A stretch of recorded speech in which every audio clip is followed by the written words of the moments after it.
This is The Creative Way on the Jefferson Exchange. I'm Vanessa Finney.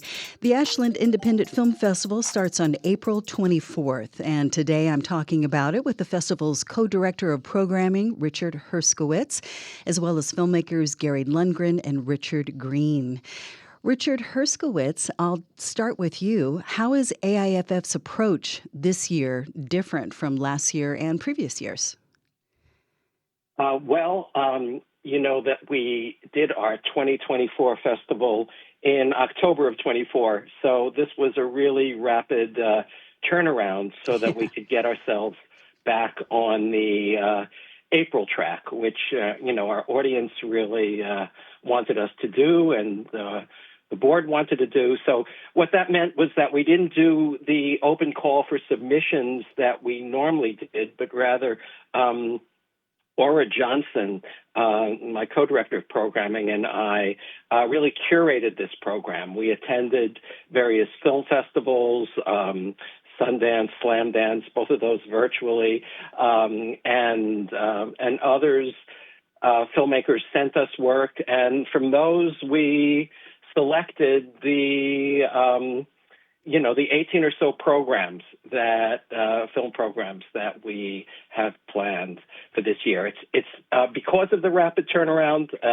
It's slightly it's not quite the size that it used to be. That it's even a little bit smaller than October. There's still 22 events, and that's quite a lot. But the most important thing is that we're really back in April and intending to return in April 26th for our 25th anniversary festival. Oh, how exciting. Well, first of all, what a busy few months you and Aura especially have had. Is it your intention to have the festival in spring from now on? Yes, I believe that's what the board wants. October was a really crowded month for Oregon film festivals, Bend, Klamath Falls, Eastern Oregon. It's really quite a logjam, and it's much healthier for film in Oregon for us to continue to occupy the April position. Okay. So you say, let's see, there's 22 events. Is that how many films will be screened? It's over a 4-day period at Varsity Theater, right?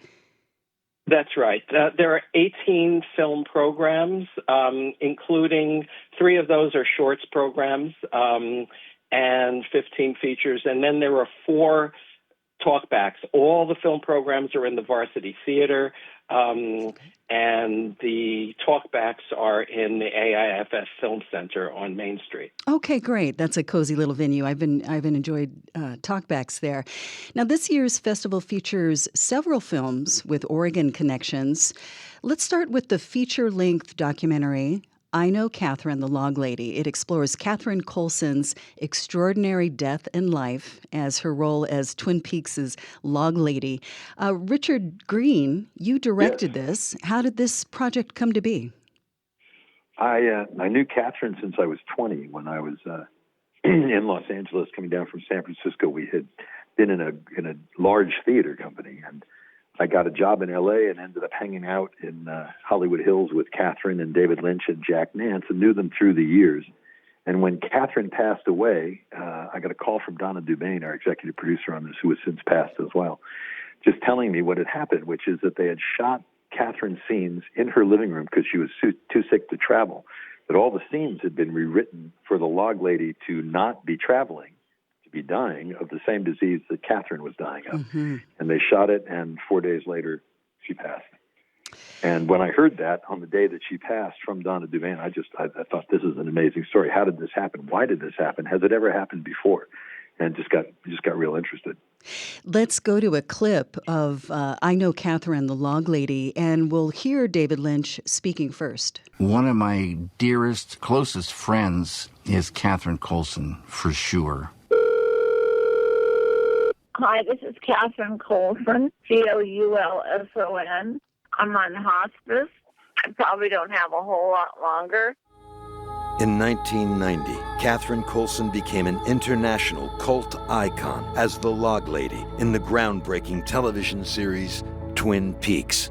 Catherine was hiding the fact that she was so sick. It was stage 4. Hospice said, "What's your heart's desire?" She said she wanted to finish her work on Twin Peaks.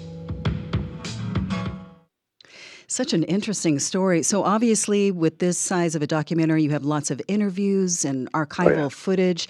Who and what can audiences expect to see in this?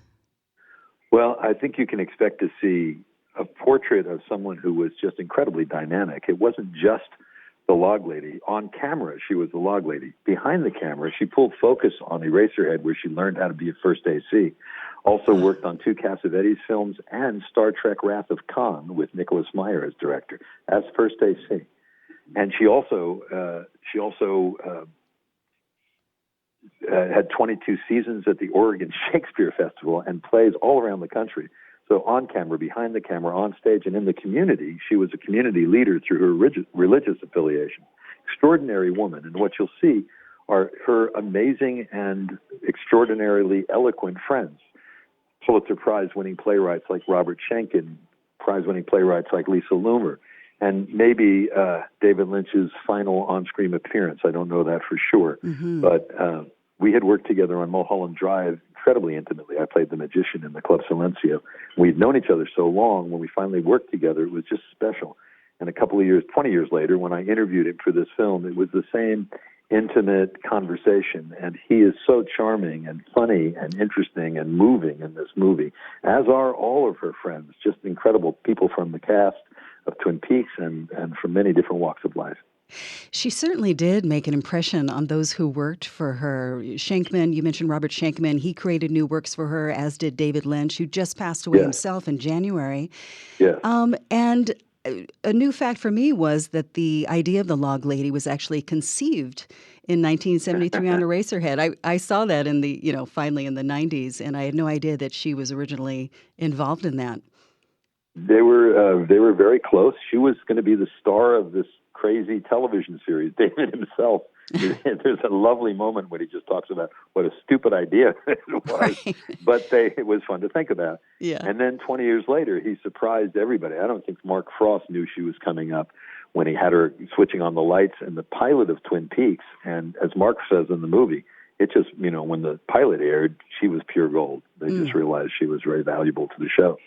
Is there a lot of footage from the show? We can expect to see Kyle MacLachlan and all the guys. There is. We were able to purchase at a very favorable rate from CBS and Showtime, who own the rights to. CBS has season 1 and 2 and the Bravo intros, which are all Log Lady intros, beautiful. And Showtime, we were able to get. I think we have a total of about 10 minutes of actual Twin Peaks footage in the film, and then many other performances from Catherine in various situations. Wonderful. Now, Richard Green, you also have a talkback, one of the ones that will be at the festival, on working with Catherine. Can you tell us when that's scheduled, and do you anticipate certain questions that typically come up at these Q&As? I believe that's scheduled for Sunday. Mr. Herskowitz here, Richard, can tell us better than I. Yes, that's exactly right. And at Carpenter Hall and the Shakespeare Festival. Great. The kind of questions I'm sorry, go ahead. Oh, no, continue. Well, just what you asked me about, the kind of questions I might anticipate. People are fascinated by her relationship with David and their experience meditating together. They're also fascinated by how the film came about.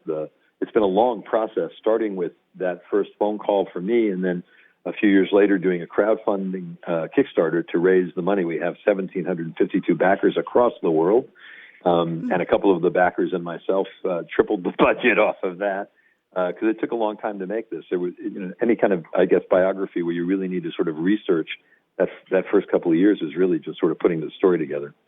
How long did it take to put this together? So we did crowdfunding in June, I think it was, of 2018. So that's 7 years. I actually shot the interviews with David prior to that in September of 2017. So it's, for me, a solid 8 years of just working through COVID. And, our initial limited budget meant that I was doing all of the editing and everything myself. And it took a long time to make this thing work. We have a 3-part miniseries that we brought down to this feature, which we think is the best way to introduce Catherine in this light to the public. But eventually I hope to be able to give them the larger story as well. Okay, yeah, these big projects do take a lot of perseverance. Just a side note, you mentioned that they meditated together, David and Catherine. I know that David was a proponent or a big practitioner of TM, Transcendental. Mm-hmm. Is that what you meant by her religious affiliation? No, actually, she her original they did meditate together, and she stayed with it all of her life. Not quite as dedicated to everyday meditations as David was, apparently. But Catherine was raised a Catholic. She grew up in Disneyland. Her father was the head of PR, and at some point later in her life, she converted to Judaism and married a rabbi. And they went up to Ashland, Oregon, together. He became the rabbi at the local temple. She was what's called the Rebbitzin, is the rabbi's wife, who really is the outreach to the community. And, her reputation in Ashland was even larger than that. She was the person the Welcome Committee, Catherine Coulson Welcome Committee, would publish pamphlets of where people could get things when new cast members came up.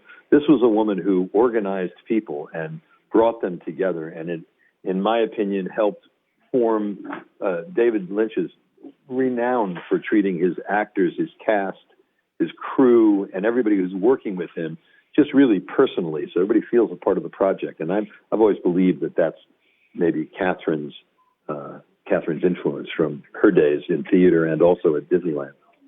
It's interesting you called her sort of a one-woman welcoming committee. I just watched the Ashland Film Fest trailer that features her, and she's there on Pioneer, near the bricks. And she really does just look so warm and welcoming. And as a matter of fact, we have in studio here Gary Lundgren, who shot that footage for the trailer. Gary, you appear in I Know Catherine the Log Lady, and you worked with her often. What insights can you share on the woman and the work? Oh, wow. Catherine was just such a lovely person. Like, I loved her. I miss her. I was lucky to work with her on 2 movies, and I was sort of a fanboy at first because I love Twin Peaks. And but then she became a friend, and, you feel like, wow, Catherine really likes me. She's so cool. But then you realize she likes everyone. And it's true. It's everyone who knew her felt special to be her friend and work with her, Sounds like someone that saw the best in people. Absolutely. And I think Richard's film really captures Catherine, and I think audiences are going to be really, they're going to love getting to know her. By the way, what movies did you work with her on? She came in and auditioned for Calvin Marshall, the film that brought me to Southern Oregon, and I couldn't believe when she walked in to audition. I was like, you got the part, and also Redwood Highway. I filmed the Criterion Collection interview with her for Eraserhead.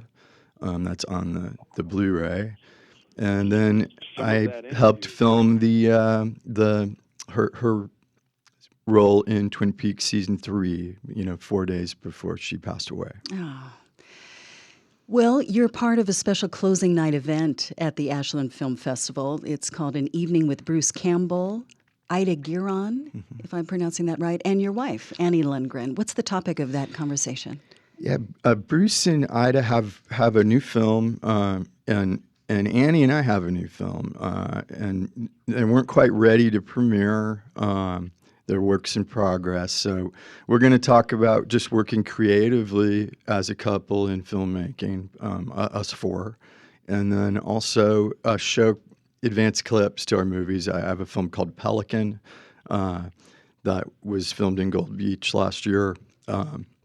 And Bruce is going to show clips to his film, which is, I believe, Ernie and Emma. And yeah, it's just going to be a look at Southern Oregon filmmaking.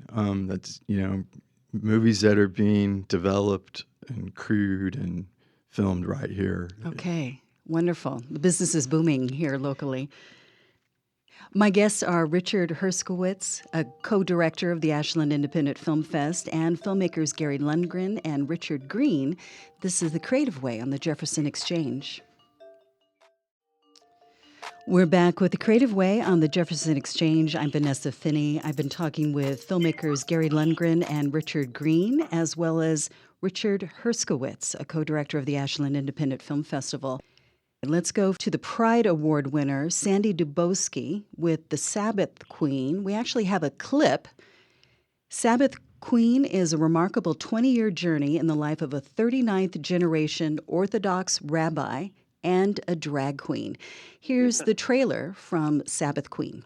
I'm Amichai. I broke the law.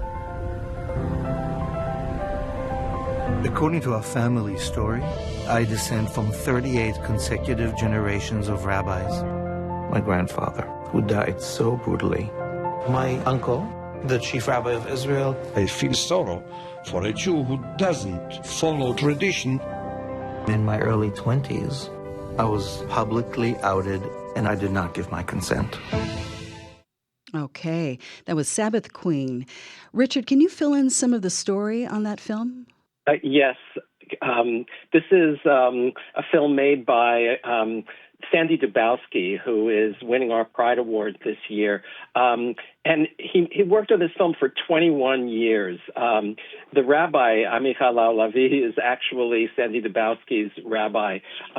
In New York, he's called the drag queen rabbi. He's descended from a long line of Jewish and Israeli rabbis, and he was outed against his will when he was younger, and he emigrated from Israel to New York, created a drag character he called Rebbetzin Hadassah Gross when he came there. He also got very involved in the radical fairy movement. Anyway, ultimately he decided to become a rabbi himself and started an alternative synagogue in New York. So that's what the film is about, and Sandy Dubowski will be here to present it. Wonderful. Now, another film touching on social issues is The Librarians. Tell us about that one. The Librarians is really about the current campaign to ban books around the country, and the librarians who are mobilizing to fight this. The film was actually produced by somebody with Ashland connections, Janique Robillard. His mother was the person who hired me at the Ashland Film Festival in 2015. Anyway, the filmmaker, director Kim Snyder will be here and presenting the film, which premiered at Sundance just a few months ago. Okay, I see Kim Snyder not only directed The Librarians, but also Death by Numbers, I believe.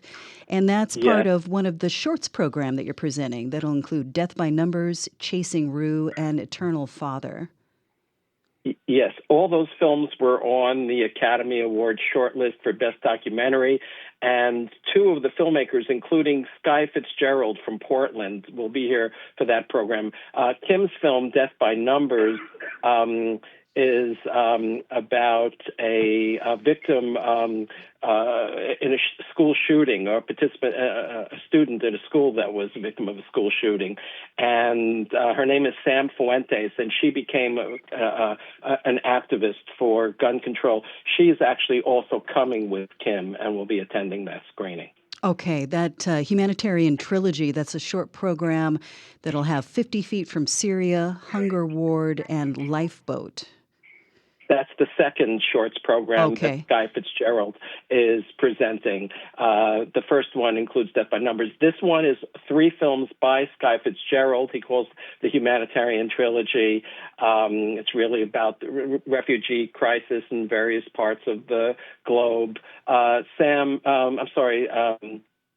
Guy Fitzgerald is an acclaimed filmmaker, been nominated for Academy Awards several times, and we're featuring his work this year. He's also putting together a talkback on the subject of composing scores for documentaries, and he's bringing down 2 composers from Portland with him for that discussion. Oh, right. I see something called The Beauty of the Score. Yes, that's it. That's wonderful. We try to have talkbacks on various subjects of filmmaking. I don't think we ever covered film scoring before, so I'm really looking forward to this one. I am too. That's a whole art unto itself, film scoring. That's right. That's wonderful. Well, let's talk about some other films in the festival that have local ties. You mentioned Sky is Portland-based. What about The Whole Story? That was filmed in Mount Shasta. Yeah, that was the director based in Mount Shasta is Elijah Sullivan. He's coming, and Audie Carlisle, who shot the film. She's one of my favorite filmmakers in the region. We've been featuring her work the last few years. Anyway, it's about a 60-foot hole that appeared in Mount Shasta and the investigation into what that was about. In a way, it connects with a couple of other films in the program, which are sort of true crime films. In this case, the crime is who dug the hole and what was the nefarious purpose of its digging. It's a kind of a playful documentary. That's true about another true crime film in the program called Suburban Fury, but it's something Aura and I noticed at a number of films at Sundance this year were really playing with the genre of the true crime film and in really playful, humorous ways. Oh, that I was going to ask you about that. Over the years, you've shaped so many film festivals and media arts projects in various states. You probably presented thousands of screenings and exhibitions at this point. I was wondering if you were noticing any trends in recent years in submissions. Honestly, the documentaries keep getting better and better. A film like Sabbath Queen, which was 21 years in the making. I mean, they're really the passion projects of filmmakers. In many ways, they're a lot of the best ones I see sort of play with the boundaries between fiction and documentary. That's true about The Whole Story, and that's true about Suburban Fury and some of the other great documentaries we show. We really make you question what's truth, what isn't, how we're being persuaded to believe a point of view of a filmmaker. Anyway, that's one of the trends I've been seeing. Now, with that whole, back to The Whole Story, did conspiracy theories grow out of that, or was it always treated as a crime? Yes. Yes, and the film investigates them and sort of follows some of the conspiracies, and you never quite know what's real and what isn't, what's staged and what's true. Is it a documentary or isn't it? Very creative film. It premiered at the Sundance Film Festival a few months ago, and really happy that we're going to get to show it. Wonderful. Let's keep digging into some of these local offerings. We have one called Raising Anaya, and this was produced by Chris Lucas, who is actually an assistant professor and program coordinator in Southern Oregon University's Digital Cinema Department, and you're giving him an award this year. Talk about that and his work. Chris Lucas is getting our Lee Fuchsman Local Filmmaker Award. He's the third recipient of this award. Lee Fuchsman was the vice president at Coming Attractions, who was really instrumental in the development of the film festival. She's sorely missed.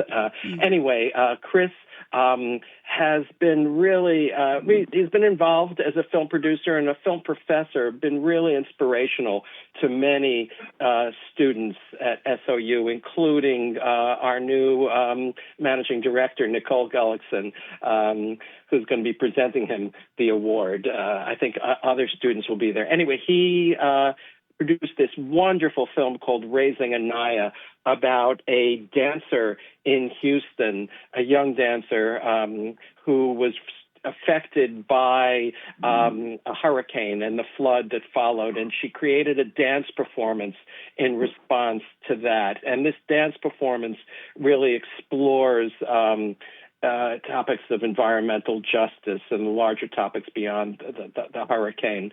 So again, not only will Chris, who produced it, be here, but the director, John Feige, will be here, and Anaya herself is coming. Oh, wow. That's one thing I really, I love when that happens at the film festival, that the subjects of the films appear. And so that's the case with San Fuentes in Death by Numbers, and it's the case with Anaya in Raising Anaya. Now, she was 16 years old in the movie. Has much time passed since then? Is she much older now? I believe it's about 3 years later. I think she's still a young woman, but the film. This is the film just premiered in Washington D.C. and I believe it's its second showing, but it's early in its release. Right. Well, that's such a feat for such a young artist to choreograph and help produce this, tackling something as big as the legacy of environmental pollution in her Houston neighborhood. That's right. So let's see. You're giving another award, the Visionary Lens Award, to Brittany Shine, and she's bringing the movie Seeds.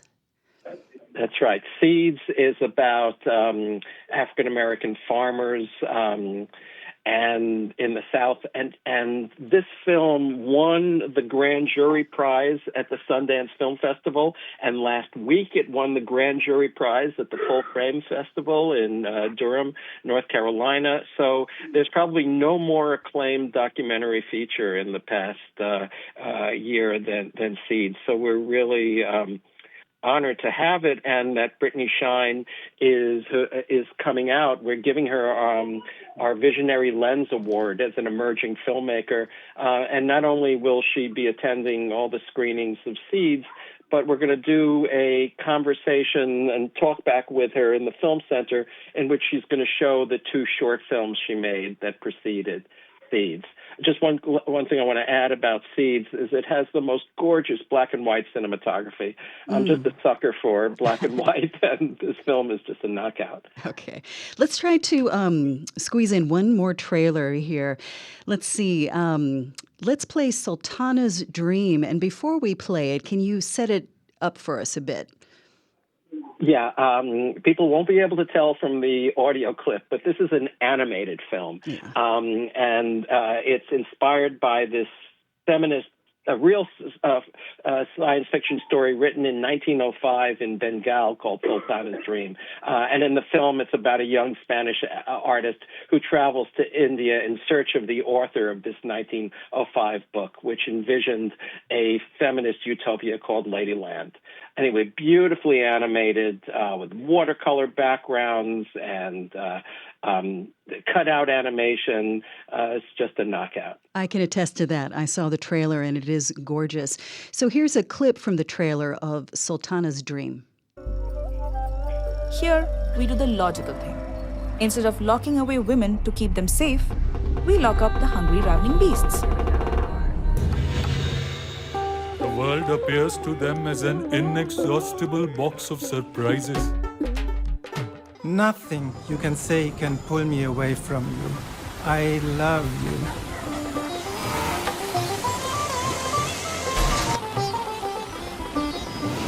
You are very quiet today. I am not too quiet. All right, that was a clip from Sultana's Dream playing at the Ashland Film Festival. Gary, we have about a minute left. Your movie, Phoenix, Oregon, was the #1 movie in America during the pandemic. And last year you brought us Above the Trees, which featured JPR's Danielle Kelly. You work as a screenwriter, cinematographer. What else are you working on now? You're going to talk about it a little bit in the talk back. Yeah, Pelican is a movie we shot last year in Gold Beach, and it's kind of consumed my life the last year. It's a drama about 2 old fishing friends that meet up with their therapist for a weekend because they're having some life struggles. Yeah, that's the thing. I'm also working on crew experience at SOU this year, helping students make a short film. Terrific. Okay, that's it for today's Jefferson Exchange. JeffExchange.org is our website where you can find these conversations and more. My guests were Richard Herskowitz, Gary Lundgren, and Richard Green. I'm Vanessa Finney.